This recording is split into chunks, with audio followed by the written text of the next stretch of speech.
Savitri silks చేనేత వస్త్రాల అద్భుత ప్రపంచం. సంప్రదాయం స్టైల్ ఒకే చోట.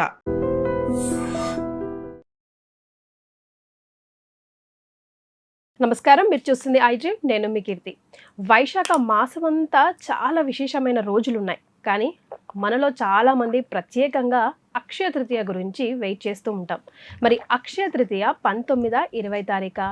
ఈరోజు బంగారం కొంటే మంచిదా, అసలు కొనకూడదా, కొంటే ఏ టైంలో కొనాలి, ఏమైనా దాన ధర్మాలు ముఖ్యంగా ఈరోజు చేయాల్సి వస్తే ఎవరికి చేయాలి, ఎప్పుడు చేయాలి, ఏ సమయంలో చేయాలి, ఇలాంటి వివరాలన్నీ మనకు తెలియజేయడానికి ప్రముఖ ఆస్ట్రాలజర్ బ్రహ్మశ్రీ నందిబట్ల శ్రీహరి శర్మ గురుగారు ఉన్నారు. నమస్తే గురుగారు. వాగర్థావివ సంపృక్తౌ వాగర్థ ప్రతిపత్తయే జగతః పితరౌ వందే పార్వతీ పరమేశ్వరౌ. ఆదిత్యాయ చ సోమాయ మంగళాయ బుధాయ చ గురు శుక్ర శనిభ్యశ్చ రాహవే కేతవే నమః. శృంగేరి జగద్గురు పీఠాధిపతులకి, కంచి పీఠాధిపతులకి నమస్కారములు తెలియజేసుకుంటూ కార్యక్రమాన్ని ప్రారంభిద్దాం. గురుగారు, పెద్ద కాంట్రవర్షియల్ క్వశ్చన్. అక్షయ తృతీయ 19, 20 తారీఖు. ఆ తర్వాత అక్షయ తృతీయ మొత్తం అసలు ప్రపంచంలో ఉన్న తెలుగు వాళ్ళందరూ, ఆడవాళ్ళందరూ ముఖ్యంగా వెయిట్ చేస్తుంటారు. పొలవమని అంతైనా ఇంతైనా బంగారం కొనుక్కోవాలని. ఈరోజు రేట్ ఎంతున్నా, షాపులు ఎంత రష్ ఉన్నా ఎవరు పట్టించుకోని పరిస్థితి ఉంటారు. అసలు బంగారం కొనాలా, కొనకూడదా, ఈ ప్రస్తావన ఎక్కడైనా మన పురాణాల్లో ఉందా? అసలు అక్షయ తృతీయ రోజు మన పురాణాలు ఏం చెప్తున్నాయి, మనం ఏం చేయాలి, ఏం చేయకూడదు? మీరైతే అక్షయ తృతీయకి ఎప్పుడైనా దానాలకు పెద్దపీట వేస్తూ ఉంటారు, ఖచ్చితంగా ఈ దానం చేయాల్సిందే అని చెప్తూ ఉంటారు కదా గురుగారు. అవన్నీ ఒకసారి గుర్తు చేసుకుందాం. మనకు వీక్షించే ప్రేక్షకుల్లో కూడా ఈ కన్ఫ్యూజన్ స్టేటస్ అనేటువంటిది ఎప్పుడు వస్తుందమ్మా పండుగల విషయంలో చూస్తే. ఈ అక్షయ తృతీయ కూడా చాలా మటుకు 19వ తారీఖు చేసుకోవాలా, 20వ తారీఖు చేసుకోవాలా అనే యొక్క మీమాంస ఉంది. ఎందుకు లేని కన్ఫ్యూజన్ ఈ మధ్య ప్రతి పండగకి ఎందుకు గురుగారు? మీరు గమనించుకుంటే కరోనా నుంచే ఈ రకమైన సమస్యలు. కరోనా ముందుకు ఇటువంటివి ఏమీ లేవు. కరోనా తర్వాత అంటే ఈ యొక్క కాలగమనంలో తిథులు మనం ముఖ్యంగా ప్రేక్షకులు ఒక్కసారి అర్థం చేసుకోవదలసినటువంటిది, మన సాంప్రదాయము డేట్ ప్రకారం చేసుకునేది కాదు. మన సాంప్రదాయము తిథులతో కూడుకున్నటువంటిది. పంచాంగము తిథి, వార, నక్షత్ర, యోగ, కరణాలతో కూడుకున్నటువంటిది. కాబట్టి తిథి ప్రవేశము ఆ యొక్క సంబంధించిన సిద్ధాంత రీత్యా ఒక్కొక్కసారి 23 గంటలు ఉంటుంది తిథి, 24 గంటలు ఉంటుంది, 25 గంటలు ఉన్న సందర్భం కూడా ఒక్కొక్కసారి కలుగుతుంటుంది కాల అతిక్రమణం చేత. కాకపోతే మనకున్నటువంటిది ఈ యొక్క 19వ తారీఖు రోజున ఉదయం 10:38 వరకు విధియ తిథి ఉండి, తదనంతరం తదియ తిథి వస్తుంది. తెల్లవారి తదియ 7:28 వరకు దృగ్గణిత పంచాంగం ప్రకారము, పాత గణిత పంచాంగం ప్రకారం చూసుకుంటే 11 గంటల వరకు 20వ తారీఖు రోజున ఉంది. కాబట్టి చాలామంది ఏంటనంటే రోజులో ఎక్కువ రోజు, అంటే నేను గమనించింది ఏంటంటే రోజులో ఎక్కువ రోజు ఉంది కాబట్టి 19వ తారీఖునే అక్షయ తృతీయ అని చెబుతున్నారు. కానీ వాస్తవానికి సిద్ధాంతరీత్యా చూసుకుంటే ఈ యొక్క అక్షయ తృతీయ 20వ తారీఖు రోజున జరుపుకోవడం అనేటువంటిది శాస్త్ర సమ్మతము. కాబట్టి ప్రేక్షకులు కూడా దీని మీద ఇంకా మీమాంసాలు అనేటువంటివి లేకుండా 20వ తారీఖు రోజునే అక్షయ తృతీయ చేసుకోవాలి. ఏ సమయం వరకు ఉంది గురుగారు? అంటే దృగ్గణితం ప్రకారం ఉదయం 7:28 వరకు, అదే పాత గణిత పంచాంగం ప్రకారం 11 గంటల వరకు ఉంటుంది. ఏది ఏమైనప్పటికీ కూడా చవితితో కూడుకున్నటువంటి తదియనే మనం అక్షయ తృతీయ అనేది మనకు చెప్పబడి ఉంది.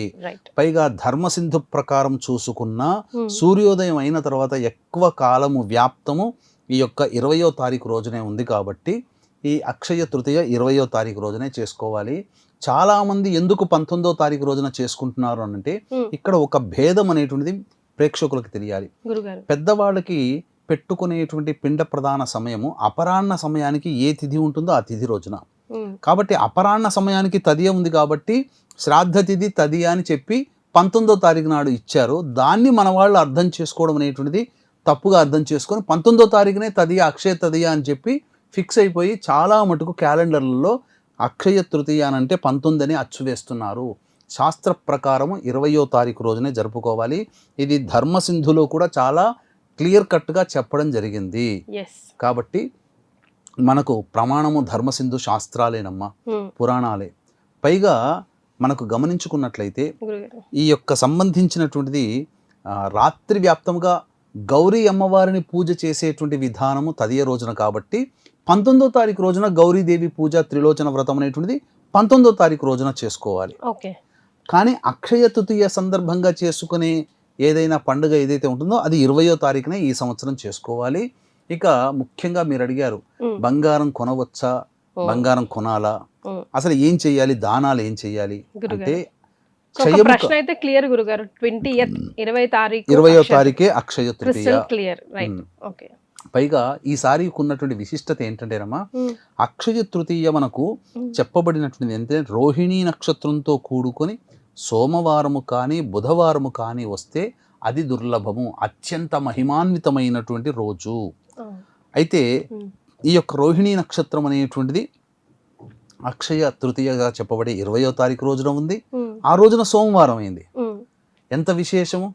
కాబట్టి దుర్లభమైనటువంటి అక్షయ తృతీయ రోజున మనకు శాస్త్రం ప్రకారము దానాది కార్యక్రమాలు, పూజాది కార్యక్రమాలు, పెద్దల కోసం తర్పణాది కార్యక్రమాలు, ఇది పిండరహితముగా శ్రాద్ధ కార్యక్రమం చేయమని, అనగా పిండ ప్రదానాలు కాకుండా శ్రాద్ధ కార్యక్రమం చేయమని చెప్పి మనకు ఈ యొక్క అక్షయ తృతీయ రోజున చెప్పబడింది. కానీ ఎక్కడా కూడా బంగారం కొనుక్కోండి అని చెప్పి చెప్పబడలేదు. ఇది ఎక్కడి నుంచి వచ్చింది గురుగారు? ఇది వ్యాపారుల కోసం, వాళ్ళ యొక్క సేల్స్ పెరగడం కోసం బంగారం తెచ్చుకుంటే వచ్చే సంవత్సరం అక్షయం కాబట్టి గ్రామ్ బంగారం తెచ్చుకుంటే అది గుడ్లు పెట్టి కిలో బంగారం చేస్తుంది అని చెప్పి మన వాళ్ళ యొక్క ఆలోచన, అంతే తప్ప ఎట్లా అవుతుందమ్మా. కాబట్టి వైశాఖ పురాణంలో చెప్పబడి ఉంది మనకు సుస్పష్టంగా దానాది కార్యక్రమాలు, దేవతా ప్రీతి కోసమే కార్యక్రమాలు చెప్పబడి ఉన్నాయి. అందుకనే ఈ అక్షయ తృతీయ 20వ తారీఖు రోజున ఉదయం మన పీఠం ఆధ్వర్యంలో అరుణాచల క్షేత్రములో, ఎందుకంటే అక్షయ తృతీయ అరుణాచలంలో చాలా గొప్పగా చేస్తారు. స్వామివారికి అమ్మవారి కళ్యాణం చాలా గొప్పగా జరుగుతుంది ఆ రోజు, చేస్తారు ప్రత్యేకంగా. అందుకనే అరుణాచల క్షేత్రంలో మన పీఠం ఆధ్వర్యంలో ఈ సంవత్సరం అంతా కూడా వాళ్ళకి దైవ బలం అక్షయంగా ఉండాలి, ఎప్పుడూ తోడై ఉండాలి దైవానుగ్రహం. మనల్ని పరిపాలించేది పుట్టిన దారభ్యత జాతకం చూపించుకుంటే గ్రహ దశలు, అంతర్దశలు అంటే నవగ్రహాలే వస్తాయి. కాబట్టి నవగ్రహాల యొక్క అనుగ్రహం మనకు కలగాలనే ఉద్దేశంతో ఈ నవగ్రహ పాశుపత హోమము, మృత్యుంజయ హోమము, రుద్ర హోమము, సుదర్శన హోమము, అలాగే లక్ష్మీ మూలమంత్ర సంపుటిత లక్ష్మీ సూక్త హోమం ఇవన్నీ జరిపించి కరుంగలి మాలని శక్తిపాతం చేసి ఇవ్వడం జరుగుతుంది, ఉచితంగా ఇవ్వడం జరుగుతుంది. కరుంగలి మాల అవకాశం ఉన్నటువంటి వాళ్ళు ఈ యొక్క కార్యక్రమంలో 19వ తారీఖు రాత్రి 9 గంటల లోపల ఈ యొక్క కార్యక్రమంలో గోత్రనామాదులు నమోదు చేసుకోవచ్చు. 20వ తారీఖు నాడు ఉదయం అరుణాచల క్షేత్రంలో మన పీఠమాధ్వర్యంలో ఈ యొక్క సర్వదోష నివారణ పూజలు జరిపించడం జరుగుతుంది. ముఖ్యంగా బంగారం ఎందుకు కొనకూడదు, బంగారం ఎందుకు కొనకూడదు అని అంటే కొనకూడదు, అస్సలు కొంతమంది సెంటిమెంట్స్ ఉంటాయి కదా గురు, బట్ అట్లా ఏం లేదు. లేదమ్మా, అక్షయ తృతీయ రోజున కాదు, ధనత్రయోదశి రోజున కూడా బంగారాన్ని కొనకూడదు. బంగారాన్ని లక్ష్మీ స్వరూపముగా మనం ఇంట్లో ఉన్నటువంటి ఏదైతే బంగారం ఉంటుందో లేదా బంగారు విగ్రహాల్ని వాటి ఆవు పాలతో శుద్ధి చేసి పూజ చేసుకోమన్నారు, అంతే తప్ప కొనమని చెప్పలేదు. ఎందుకనంటే చాలా మంది బంగారం మీద మోజు ఏంటంటే అందరికీ ఉంటుంది, తప్పు కాదు. కానీ కలిపురుషుడు బంగారంలోనే నివసించి ఉంటాడు. జూదశాల, అలాగే మద్యపానశాల, జంతువధ జరిగే చోట, స్త్రీలని బాధ పెట్టే చోట, అలాగే ఎల్లప్పుడూ కామముతో ఉండేటువంటి వ్యక్తుల యొక్క శరీరంలో, ముఖ్యంగా బంగారంలో ఈ కలిపురుషుడు ఉంటాడు. అందుకని ఈ యొక్క బంగారం అనేటువంటిది కొనకూడదు. అన్ని రకాల వ్యసనాలు చూసుకుంటుంటే ఈ విధంగా కానీ ఈ రోజున చెప్పబడినటువంటిది ముఖ్యంగా ఒక సమయం మాత్రం గొప్పగా ఉంటుందమ్మా. ఎందుకనంటే 20వ తారీఖు రోజున 9 గంటల 43 నిమిషాల నుంచి 11 గంటల 50 నిమిషాల మధ్య కాలంలో మిథున లగ్నం ఉంటుంది. ఈ మిథున లగ్నంలో ప్రధానంగా రవి లాభంలో, శుక్రుడు చంద్రుడు వ్యయస్థానంలో, దశమంలో గ్రహాలు. కానీ శుక్రహోర 11 నుంచి 12 వరకు ఉంది. కాబట్టి 11:15 నుంచి 11:50 మధ్య కాలంలో చక్కగా బ్రాహ్మణులకైనా కానీ అవసరమైనటువంటి నిరాశ్రయులకైనా మనకు ఏదైనా కానీ ఒక వస్త్రదానము చేయడం మంచిది. ఉదక కుంభ దానము చేయాలి. లడ్డూలు, విసనకర్ర, చెప్పులు, వస్త్రము, చల్లటి వస్త్రము అంటే కాటన్తో చేసినవి, ఇవన్నీ కూడా దానం చేయమని చెప్పబడి ఉంది శాస్త్రంలో. ఇవి చేస్తే మహాపుణ్యము ఉంటుంది. ఈ ఉదక కుంభ దానము కూడా శక్తి ఉన్నవాడు, ఇప్పుడు అంబానీ లాంటి వాళ్ళు, అదానీ లాంటి వాళ్ళు అయితే బంగారు కలశం ఇస్తారు. మామూలు మధ్యంగా ఉన్నటువంటి వాళ్ళు, కోటీశ్వరులు, మిలియనీర్సు వెండి దానం చేస్తారు, వెండి చెంబులో దానం చేస్తారు. కొద్దిగా ధనవంతులు ఇత్తడి చెంబులో, సామాన్యమైనటువంటి ధనవంతులు రాగి చెంబు, అతి సామాన్యమైనటువంటి పేద బిక్కి ప్రజలు ఎవరైతే ఉంటారో వాళ్ళు దానం చేయాలని కోరిక ఉన్నప్పుడు ఈ యొక్క మట్టి పాత్ర తీసుకొని, మట్టి చెంబు తీసుకొని అందులో శుద్ధమైనటువంటి జలాన్ని నింపి పచ్చకర్పూరం, ఇలాచి, జాజికాయ, జాపత్రి, కుంకుమ పువ్వు ఇలాంటి సుగంధ ద్రవ్యాలన్నీ వేసి తర్వాత అప్పుడు బ్రాహ్మణుని పిలిపించి ఆ యొక్క సంబంధించినటువంటిది ఉదక కుంభదానము, పాదుకలు, విసనకర్ర లేదా గొడుగు కూడా, మిఠాయిలు ఇవి ఇచ్చి వారికి చల్లగా గంధము కూడా దానం చేయాలి. అన్నిటికంటే ఈరోజు పెరుగన్నాన్ని దానం చేయమన్నారు శాస్త్రం. కాబట్టి బ్రాహ్మడికి దానం చేయొచ్చు, లేదా దేవాలయంలో పూజ జరిపించి పెరుగన్నాన్ని దేవాలయంలో ఇస్తే ప్రతి వాళ్ళకి ప్రసాదంగా ఇచ్చవచ్చు. ఇవన్నీ చేయమన్నదమ్మా. ఈ రోజున వీలైతే ఒంటిపూట భోజనం చేయమని శాస్త్రం చెప్పబడింది. ఈ రోజున ఎటువంటి పాపకర్మలు చేయకూడదు. ఎందుకనంటే క్షయము కానటువంటిది. పుణ్యం చేస్తే క్షయం కాదు, ఎలాగో పాపం చేసినా క్షయం కాదు. కాబట్టి ధూమపానము, మద్యపానము, మాంసాహారము, భోజనము, అలాగే ఇంకా చెప్పాలి అనంటే దాంపత్య జీవనం అనేటువంటిది పనికిరాదు. ఇవన్నీ నియమాలు పాటించాలమ్మా. ఇతరులని బాధ పెట్టకూడదు. ఒక వంతు, ఒక చుక్క మన వల్ల వాళ్ళు కంటి నిండా నీరు కార్చినా అక్షయమైనటువంటి బాధ వాళ్ళకి కలిగించిన వాళ్ళం అవుతాం. కాబట్టి దీని ద్వారా ఏమవుతుంది, లేనిపోని పాపాన్ని మూట కట్టుకున్న వాళ్ళం అవుతాం. అన్నిటికంటే ఈ రోజున ప్రధానంగా ఒక పని మాత్రం వీక్షించేటువంటి ప్రేక్షకులు చేయాలమ్మా. కారణం ఏంటంటే ఈ సంబంధించినటువంటిది సాయంకాలం ప్రదోషకాల సమయంలో శివాలయానికి చేరుకొని నవగ్రహాల చుట్టూ శివాయ నమః అంటూ 27 ప్రదక్షిణలు చేసి, లేదా విష్ణు ఆలయానికి చేరుకొని స్వామిని దర్శించుకొని అక్కడ పూజ జరిపించుకొని బయటికి వచ్చిన తర్వాత నక్షత్రాలు, ఆకాశం కనిపిస్తాయి కదా, ఆ రోజున ఆ సమయంలో సాయంకాల ప్రదోషకాల సమయంలో చంద్రుని గనక చూస్తే ఒక నెలవంక కనబడుతుంది. అంటే ఈశ్వరుడి సిగలో, అమ్మవారి సిగలో ఏ విధంగానైతే చంద్రుడు అలంకరించి ఉంటాడో ఆ విధంగా చంద్రుని యొక్క రూపు ఆ విధంగా కనబడుతుంది. ఒక్కసారి నమస్కారం చేసుకొని ఆ యొక్క స్వామిని గనక సంబంధించి ఈశ్వరుని కానీ, అమ్మవారిని కానీ, విష్ణువుని కానీ స్మరించుకుంటే చాలు. నామాన్ని ఒక 11 సార్లు చంద్రుని చూస్తూ 11 సార్లు స్మరించుకుంటే చాలు. ఎంతటి పుణ్యం కలుగుతుందంటే ఆ చంద్ర దర్శన ప్రభావం వలన మనకు మన మనస్సు, మన శరీరం ఎక్కడో హైదరాబాదో, విజయవాడో, వైజాగో, కరీంనగరో, రాజమండ్రిలో ఉంటుంది, కర్నూలులో ఉంటుంది, లేదా భూమిలో ఎక్కడ మనం ఉన్నా ఆ దర్శనం చేసుకుంటే అరుణాచల క్షేత్రంలో అపిత కుచాంబా సమేత అరుణాచలేశ్వరుని యొక్క దివ్య కళ్యాణ మహోత్సవాన్ని దర్శించుకున్నటువంటి పుణ్య ఫలితము మన ఆత్మ వెళ్ళి అక్కడ దర్శించుకుంటుంది. మన ఆత్మ అక్కడ ప్రస్తుతమవుతుంది, ఉపస్థితమవుతుంది. ఇది అరుణాచలేశ్వరుని యొక్క దివ్య మహిమల సంబంధించిన దాంట్లో చెప్పబడి ఉందమ్మా. అరుణాచల వైభవంలో చెప్పబడింది. కాబట్టి ప్రేక్షకులు ఎవ్వరు కూడా ఈ అవకాశాన్ని మిస్ చేసుకోకండి. ముఖ్యంగా ఈరోజు గొప్పతనం ఏంటంటే విష్ణు భగవానుడు రూపమైనటువంటి కృష్ణుడు ద్రౌపదికి సంబంధించి అక్షయ పాత్రని ఇవ్వడం జరిగింది. తర్వాత రెండవది గంగా ఉత్పత్తి జరిగింది. చాలా మంది ఈ వైశాఖ మాసంలో వచ్చే సప్తమి తిథిని గంగా సప్తమి, గంగా జయంతి అని అంటారు. కానీ వాస్తవానికి ఈశ్వరుని జటాజూటం నుంచి భూమి మీదకి వచ్చినటువంటి రోజు ఈ అక్షయ తృతీయ. ఈ రోజున బదరీ క్షేత్రంలో ఆ బదరీ నారాయణ యొక్క తలుపులు తెరుచుకుంటాయి. అంటే దీపావళి సందర్భంగా, ధనత్రయోదశి సందర్భంగా మూసివేసినప్పుడు ఎలాంటి పూలు పెట్టి ఉంటాయో, ఎలాంటి దీపారాధన ఉంటుందో అదే విధంగా మళ్ళీ అక్షయ తృతీయ రోజున అలాగే ఉంటుంది. పూలు వాడిపోవు, దీపం అలాగే వెలుగుతుంటుంది. బదరీ క్షేత్రంలో 108 ప్రదక్షిణలు ఎవరైతే చేస్తారో ఈ అక్షయ తృతీయ రోజున వారికి శాశ్వత విష్ణులోక ప్రాప్తి కలుగుతుందని మనకు శాస్త్రంలో చెప్పబడి ఉంది. అందుకని ఈ రోజున చాలామంది ప్రదక్షిణలు చేస్తూ ఉంటుంటారు. కాబట్టి ఈ రోజున ప్రధానంగా ఎవరికైనా కానీ వస్త్రదానం చేస్తే చాలా మంచిదమ్మా. బీద బిక్కి అందరికీ వస్త్రదానం, ఆహార దానం, అన్నదానం కూడా చేసినా చాలా గొప్ప విశేషము. నదీ స్నానం చేస్తే గంగా స్నానం చేయమని చెప్పబడింది. ఈ అక్షయ తృతీయ రోజున గంగ భూమి మీద అవతరించింది కాబట్టి నదీ స్నానం చేస్తే అత్యంత పుణ్యప్రదముగా చెప్పబడి ఉంది.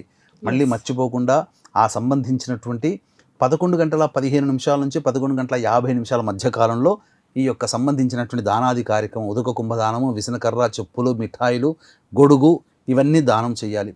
అలాగే తర్పణాది కార్యక్రమాలు కూడా చేస్తే పితృదేవతలకి సంతోషపెట్టిన వాళ్ళం అవుతారు. ఈ సమయంలోనే చేయండి, చాలా మంచిది.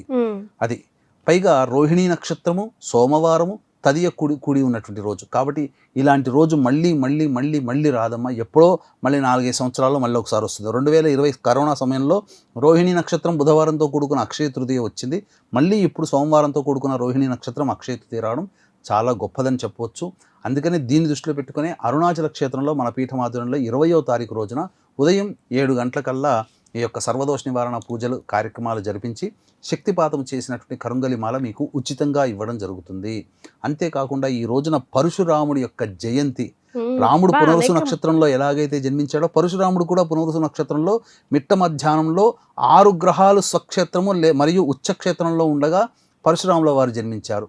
కాబట్టి రామావతారంతో సమానమైనటువంటి పరశురామావతారం కూడా ఈ యొక్క సంబంధించినటువంటి అక్షయ తృతీయ రోజు జరగడం.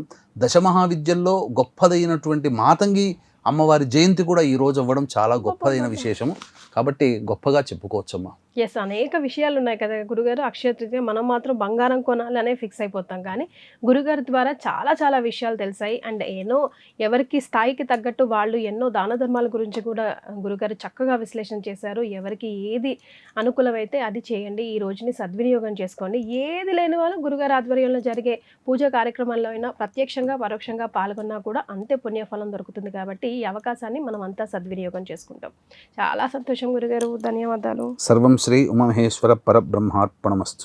And for more videos, Please subscribe to iDream. Please subscribe to iDream. Please subscribe iDream. And please subscribe to iDream.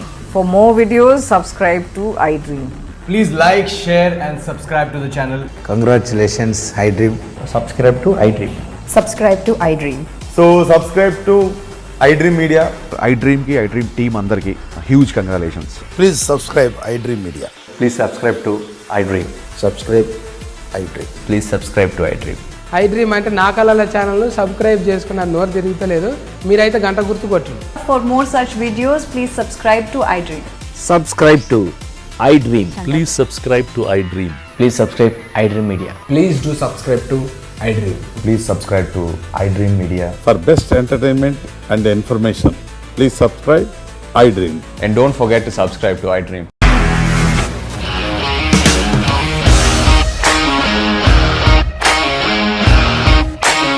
ఇండస్ట్రీలో కమిట్మెంట్ ఇష్యూస్ వస్తే నీకు కూడా వచ్చినట్టు మార్నింగ్ తీసుకెళ్ళాడంటే కొట్టి పడేశాడు.